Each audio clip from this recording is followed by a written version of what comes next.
Welcome to Hot Dogs and Hummus, where we explore the connections between the United States and Israel.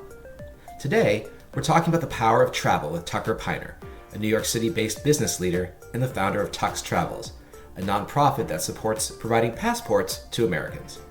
Tucker's career has brought him to many places, but nothing was like his business trip to Israel in 2019.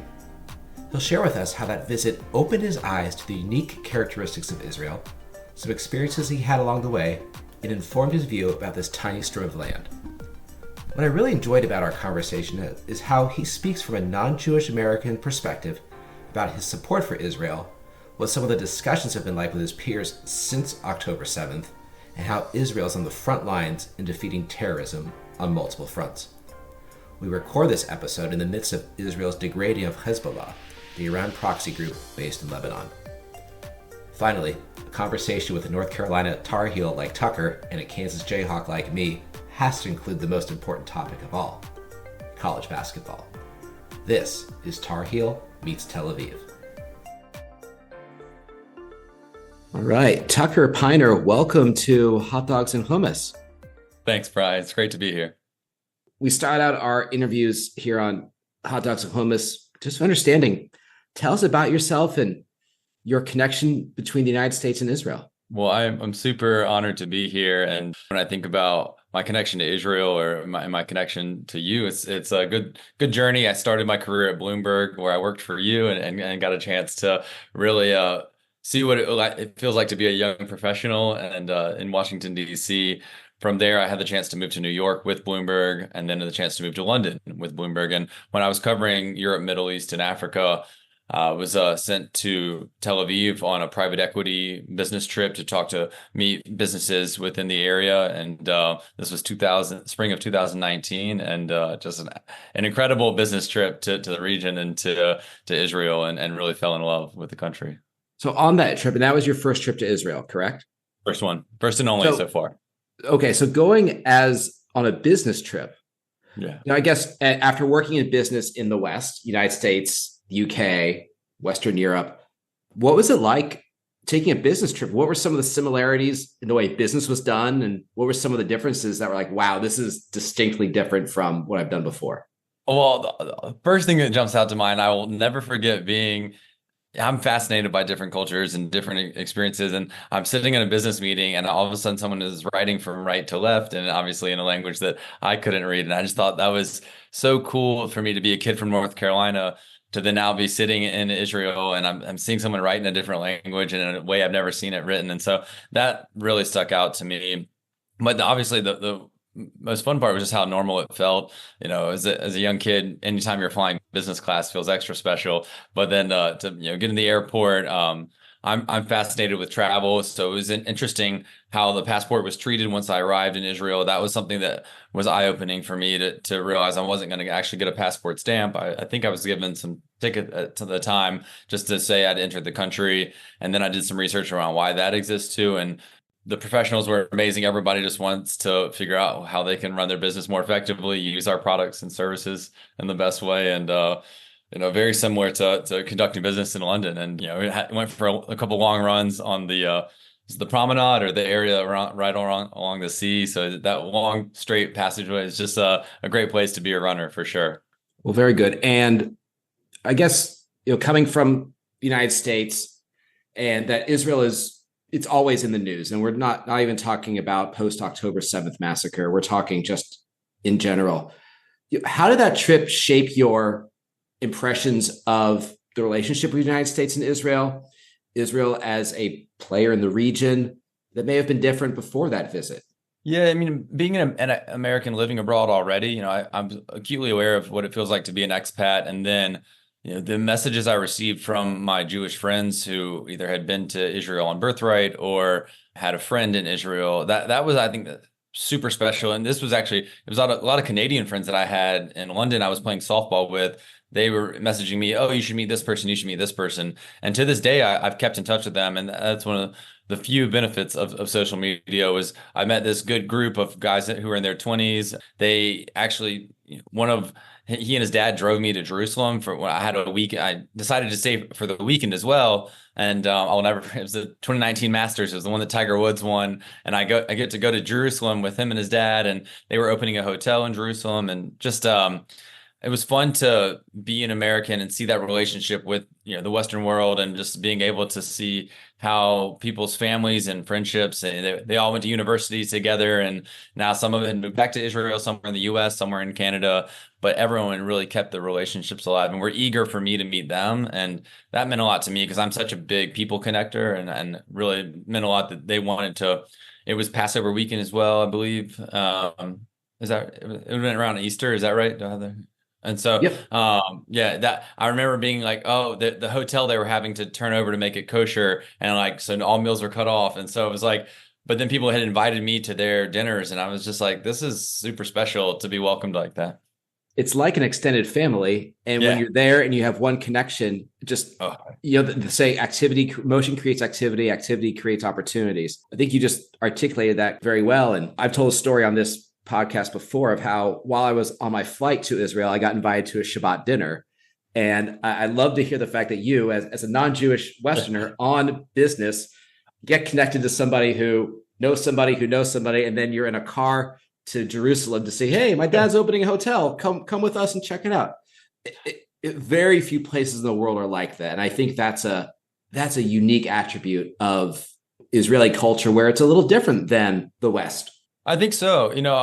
Calling you from North Carolina today, I'm sure, except for maybe my mom, Laura Piner would drive anybody anywhere. But, it was nice to be in a new part of the world, thousands of miles from home. And, I get driven to a different city that's in our country. And it was just really, and like checking in with me, hey, hope you're having a great time. I recommend going, checking out this area or these restaurants. Really cared about my experience. And I really like to make people feel comfortable. So to feel that hospitality was really warming. That's excellent. That's a really great story. You mentioned as part of your trip there that it was during the Masters and Tiger Woods was winning at that time. And, there are a lot of cultural connections between Israel, sports wise, Israel and the West. Curious on your visit there or since then, what are some of those other connections on sports or entertainment that you observed or have seen since? Yeah, I just got, finished watching the Olympics like a lot of us, and it was amazing to see Israel there and the pride they have. And I recently watched a documentary on the 72 Olympics and trying to learn more about athletics and the way we're talking about events that bring people and cultures together, which I'm fascinated by. I'm obsessed with how can we get along more better and be able to find what we have more in common. Sports is a great unifier like that. I remember kicking soccer balls on the beach with some people. Some of the guys I met, we were out there and just doing such normal things, but I'm doing it in the Mediterranean Sea, by the Mediterranean Sea. That felt special, and just like being able to be. It felt like I was almost at like a sports bar, just sitting there watching the event with some people. I remember I was sitting in a bar and just chatting with a couple people as well, and that was fun. They saw me like really into the golf, and they were like, "Oh, we love to golf too." So it felt really special though. These global games, Israel is such an athletic country. There's so many similarities. I love playing sports. I really felt a comfort and like, these could be my friends. Excellent. So you've talked a lot about your travels and the benefits of travel. And I think it's been said, the best cure for xenophobia and other phobias is just to go. And I'm curious, you have a nonprofit called Tux Travels that you've started to help people experience travel. Why don't you tell us a little bit about how that came to be and kind of what you hope to accomplish with that? Definitely. Thanks, Brian. The Tux Travels is a 501c3 nonprofit dedicated to increasing passport ownership in the United States. Right now, passport ownership is 43%, so significantly behind other European countries like the UK, where it's around 87%. France, even higher. So just seeing that opportunity in the data made me realize that we need to do something to help encourage people to travel more. My firm belief is the more we learn about other countries and other cultures, we'll be more compassionate and more confident individuals ourselves. And I think it gives you an appreciation for America when you come back having traveled. Oh, I get ice water here and I can go and there's just simple things that comforts that we take for granted when we're if you've never left your hometown. And I love North Carolina and proud of where I come from, but I am because I've gotten to see a lot of the world. And so my goal with Tux Travels is to help tell that story. And then passports are quite expensive. They're $179 in the United States. And it's very difficult if you've never, it's an administrative hurdle to get one. Hmm. And then it's intimidating to try to go to other countries. And if you're not quite sure what to do, there's so many reasons along that travel journey to say no. And one of my favorite quotes is people are a lot harder to hate up close. And so let's go see people. Let's get in front of them. Let's share coffee. Let's share some hot dogs and hummus and see if we can see what we have in common. So that's what Tux Travels is going to try to do from now on. All right. So we'll have a link to Tux Travels in the show notes for people to find further, but you have a website that you can share verbally? Yeah, tuxtravels.org. And we're right now working with a few schools in New York and one in North Carolina. And our goal is to help children who are age 11 to 17. We think that's a great sweet spot of getting kids abroad where they'll have memories and they'll be able to have that form while their brains are forming. Those travel experiences can help them feel more stronger about themselves and about the world and how they can contribute to the world. So that's our goal right now. We will get passports for anyone, but our trips abroad are right now targeting that age 11 to 17, right before college. Wonderful. Well, it sounds like a wonderful organization, and I wish you the best in this mission. And I Thanks. too agree. Well, I'm excited to send some folks to to Israel one day. I mean, to me, that it helped change my life, and it was such a special trip. And so I hope that a lot of these kids we're working with, that can be something they can experience one day. Definitely. This is probably a good opportunity to shift to one of the reasons why we're talking on a podcast right now about the United States and Israel is what happened on and right after October 7th last year with the massacre. And I can tell you, Tucker, that you were one of the very few non-Jewish friends of mine who sent me a message. It was a simple message, think of a blue heart and the Israeli flag and the American flag. And in those days, I don't think you appreciate how much that meant to show support, because even in those days right there, we were starting to see in Western cities a lot of anti-Israel, anti-Semitism on the streets. And this is even before Israel's response had started. Knowing that you were there and doing that meant a lot to me. And I'm not going to speak for every Jew in America, but I think it meant a lot to a lot of us to see that support from our non-Jewish friends. And I'm curious, and feel free to share what you're comfortable with, kind of what some of the conversations may have been like post October 7th with people you knew, and if it's been uncomfortable, and what's happened in some of those relationships since then. Yeah, that day is one of the ones that impacted my adult life and probably the most significant way, just from me understanding how cruel and just dark our world can be. And I couldn't imagine what it felt like to be going through it, either being Jewish or knowing people in Israel, and then not seeing the disgusting response to it, from people that I thought I knew or in some sort of setting. It really felt like it was this strange way of, you were almost like realizing how little you might have in common with certain people. And I was trying to figure out the right ways to articulate how I feel, where all I felt was rage and anger. But, I'm just trying to kind of make sure I was doing it seemed like it was one of those situations where you don't need to do the research. It's right in front of you. There's good and evil. This should be the response where we all come together. And I just didn't find the right words. And that's where, any sort of support I showed, I'm glad it meant something. It's just, it seemed like there's nothing you can say when you see pure evil. And I'm seeing it on my screen and marching across the Brooklyn Bridge and people parroting terrorist slogans. And at the same time, I try to understand as many sides as I can. This just wasn't a all sides issue to me. It just was. It wasn't clear, a hard one. Yeah. It's not a hard one. But then, yeah, I struggle to this day. I very much have lost friendships over this, but I'm trying to figure out how do I engage in the conversation without feeling the rage that I still feel, that I felt on October 8th and to this day, but do it in a way that makes me feel like I'm being a part of the solution and helping people educate people instead of being combative and just rejecting and resenting them for maybe just a misguided understanding of history or current events or wherever they're getting their news or whatever is happening to their brains. It's a mental sickness. Islamic terrorism and white supremacy to me are the greatest threats facing our country. And I don't know why we're not focusing all of our energy and resources into that, but we spend a lot of hot air and an exhausting amount of time trying to like dance around the issue instead of just combating it head on. And I'm grateful for leaders like you who want to engage in the conversation, having been impacted with it so personally. And so I'm hoping you and I can continue to spread some positivity and good news. Absolutely. And thank you for sharing that.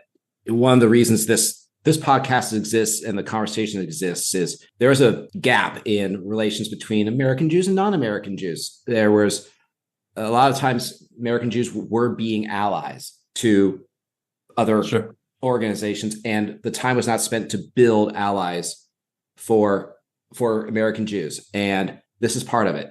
And to help understand, part of it is to understand the connections that the United States is interested in this tiny strip of land the size of New Jersey, halfway across the world, because it is a Western-oriented democracy. It is that only democracy in the Middle East. Yeah, and it almost feels, at times like, like thankless and underappreciated. It's like without this beacon of hope, that entire region could fall apart, and I think would. I mean, it's just like I get curious when people say awful things like, from the river to the sea, and then not even thinking about what they're actually saying, and then what would that look like in the future if all of a sudden there was no Israel? And are people actually playing out that scenario and how awful that would be? And it just seems like, as an American, I'm trying to help my American friends understand not only the enormous value for the people I care about, the Israeli people, but also, for our security, for our safety, for the entire world. It is, without the success of Israel, we will not succeed as a world. And so I want more people to understand that. But for some reason, every conversation I get into kind of starts to get more, I feel like an attack or defensive. And it's not really, people aren't understanding how constructive it needs to be we all need to unify behind Israel. And I just don't understand how it's not. Well, what you're doing with your Tux Travels work, and even just being a non-Jewish voice in conversations with other Americans, whether they're casually at a restaurant or those pieces, and talking like, hey, I've been to Israel, I know what it's like, and this is what they're doing. That is helping.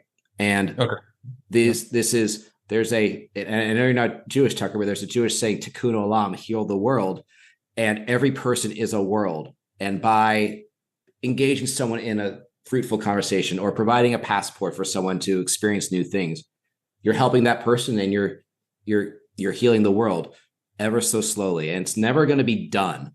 Yeah. It will never ever be done, but always keep working toward it. So, but instead of me kind of being discouraged, I do think that's a better mindset.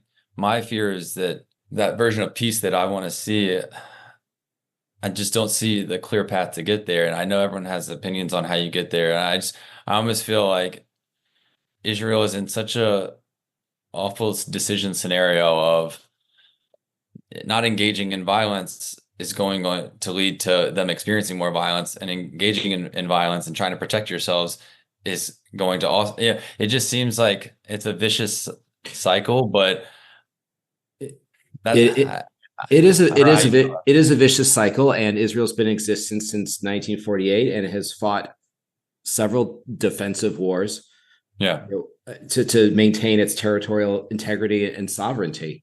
Israel is one of the highest taxed countries in the world, because most of the general funds of the state go to defense, and the Iron Dome and the IDF infrastructure just doesn't appear overnight.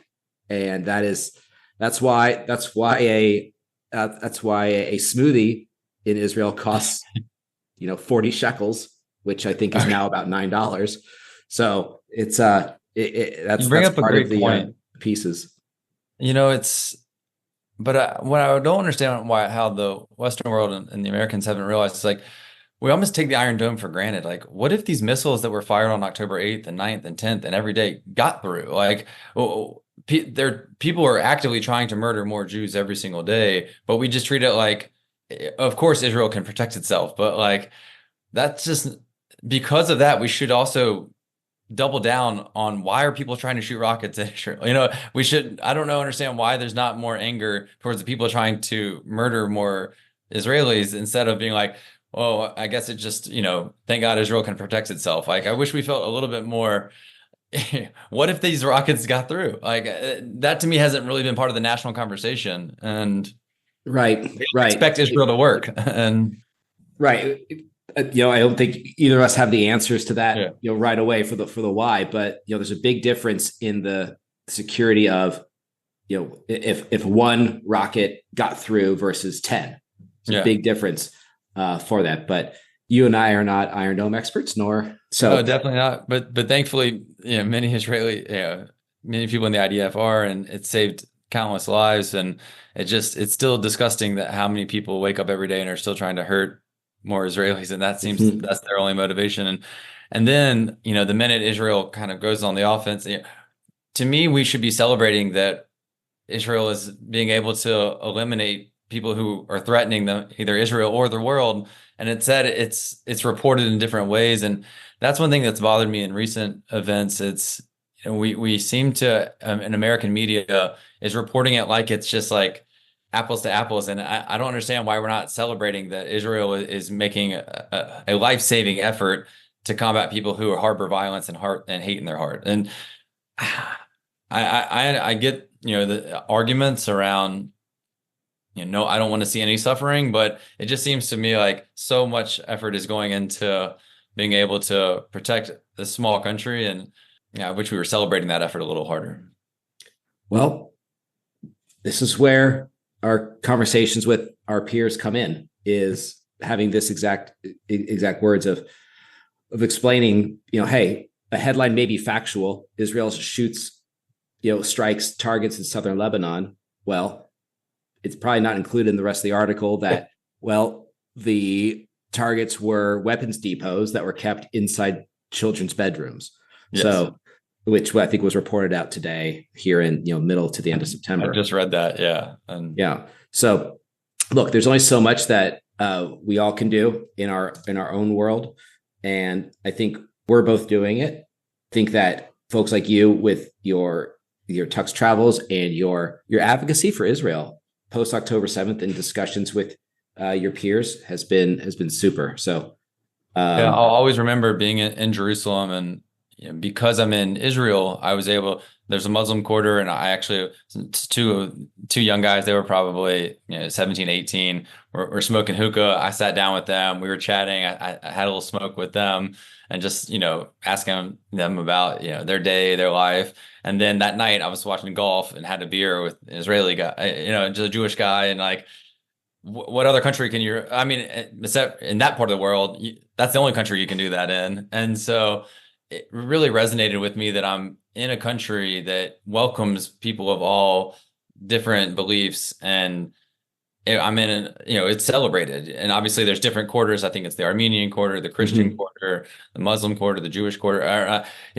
There's still people that believe strongly in their culture, as I think we all should. But it was a place where everyone felt welcome. And that to me was the separator from many other parts of the world. Very much so. We have time for one more question, Tucker. So my question to you is, when North Carolina plays Kansas in basketball at an arena in Tel Aviv, who's going to buy the first beer, you or me? Oh, man. Let's see. Hopefully we don't play each other in football, because last Saturday wasn't very good for the Tar Heels. But basketball, maybe we'll have a chance. And I say, whoever wins, that's the first hot dog on the other person. That sounds good. Very good. Well, I'll get the Maccabi beer for both of us after that game. Excellent. Right. Excellent, man. I'm looking forward to it. Tucker Piner, thank you for joining us here on Hot Dogs and Hummus. Thanks, Brian. It's great to see you. That does it for today's episode of Hot Dogs and Hummus. To learn more about Tucker's organization and support providing passports to Americans, please visit www.tuxtravels.org. We'll provide a link in the show notes. As we come up on the first anniversary of the October 7th massacre, I expect there will be a range of emotions among my fellow Jewish Americans.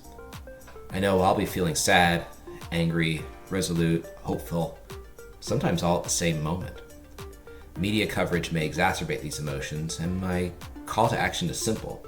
Check in on your Jewish and Israeli friends and let them know you're thinking of them and standing with them. Thanks for joining us today. Be sure to follow us on Instagram at Hot Dogs and Hummus, and subscribe to our podcast on Apple, Spotify, or wherever you get your podcasts. We'll see you next time.